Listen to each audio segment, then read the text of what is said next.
presenta.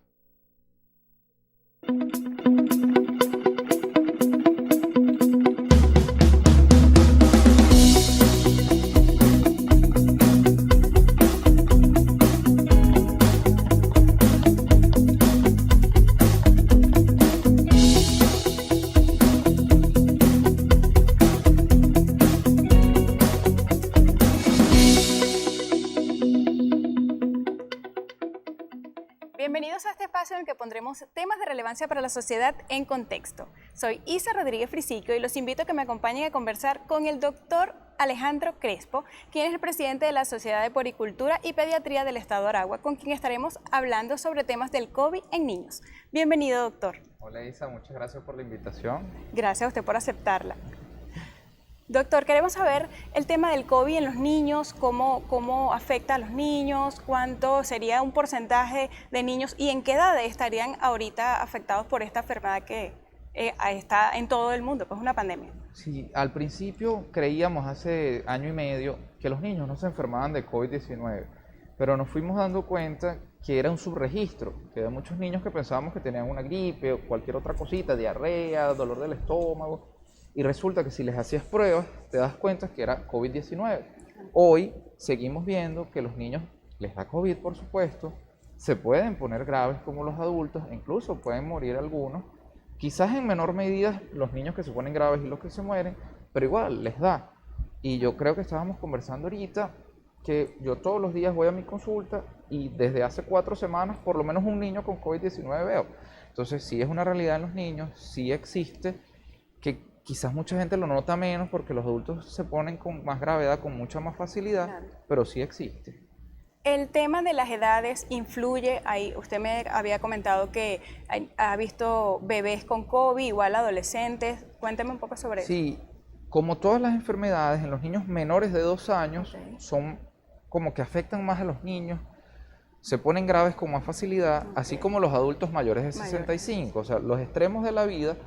Uno tiene su sistema de defensa, su sistema inmunológico como más débil, por así decirlo. Entonces, los niños menores de 2 años tienen más propensión a complicarse, así como los mayores de 65 años. Hemos visto niños desde recién nacidos hasta adolescentes con COVID-19 y en teoría los niños menores de 2 años son los que tienen más riesgo de enfermar gravemente. Pero también si usted tiene un niño que tiene diabetes, por ejemplo, o tiene un problema del corazón, o le quitaron el vaso porque tuvo un accidente o por la razón que sea, es más propenso a enfermarse de virus y bacterias en líneas generales, al igual que pasa con esta enfermedad. Ok, lo que hablábamos del COVID con los niños, ahorita el regreso a clase, ¿cuál sería su recomendación como pediatra? Así como todas las actividades, las clases hay manera de hacerlas seguras. En el mundo se han perdido alrededor de 1.8 mil millones de horas de clase.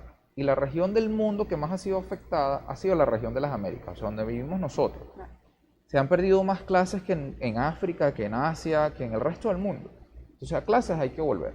Los niños deben volver, pero de manera segura, con uso de mascarillas que cubran la nariz y la boca, con aseo de manos entre una clase y otra, entre un espacio y otro, con separación, con distancia física, que es diferente de distancia social, porque socialmente seguimos conectando, pero con distancia física, y pues ventilando los espacios. Si se puede, habría que hacer clases en espacios abiertos, pero si no, si es un espacio cerrado que esté ventilado, se abran puertas y ventanas. Porque no tiene sentido que haya casinos, restaurantes y bares abiertos y las escuelas estén cerradas. Porque los niños no van a la escuela solo a aprender a sumar, a restar, a leer y a hablar, sino que van a socializar, a mejorar su neurodesarrollo, a tener relaciones humanas. Entonces, los niños necesitan volver a la escuela, así como nosotros necesitamos estar aquí en nuestro trabajo. Y si vamos a cerrar cosas, porque hay muchos casos de COVID-19, creo que hay que empezar por cosas que no son tan esenciales como la educación, como bares o restaurantes, casinos, etc. Y de último empezar a cerrar las clases y las escuelas. En el caso de las cifras, ¿usted maneja algunas cifras de niños con COVID? Mira, ¿en qué edades? Oficialmente en Venezuela hay unos números. Y uno se puede meter en la página del Ministerio de Salud y hay unos números. El Imperial College de London, en el Reino Unido, estima que hay 6 a 10 veces más casos de los que dicen en la televisión todos los días cuando hacen el reporte. Entonces hay un subregistro muy grande.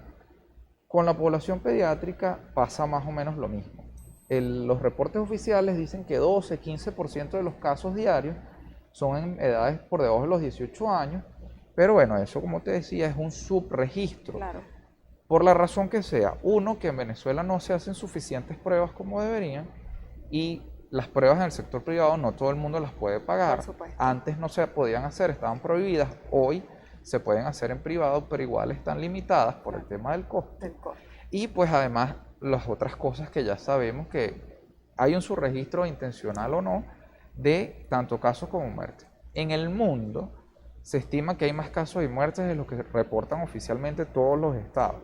Pero en el caso particular de Venezuela, por la poca cantidad de pruebas que se hacen, pues el subregistro parece ser mayor. Pero en líneas generales, en el mundo, de 10 a 15% de los casos oficiales son los casos de pediatría, por debajo de los 18 años.